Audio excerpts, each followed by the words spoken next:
আসসালামু আলাইকুম viewers, welcome back to my channel.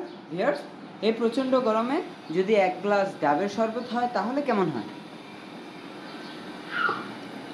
Viewers? তাই আজকে আমি নিয়ে নিলাম একটি ডাব।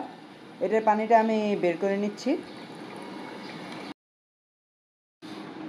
শরবতটা তৈরির জন্য এট ফার্স্ট আমি এখানে অ্যাড করে নেব চিনি, প্রায় 1 চা চামচ পরিমাণ, অ্যান্ড অ্যাড করে নেব সামান্য লবণ।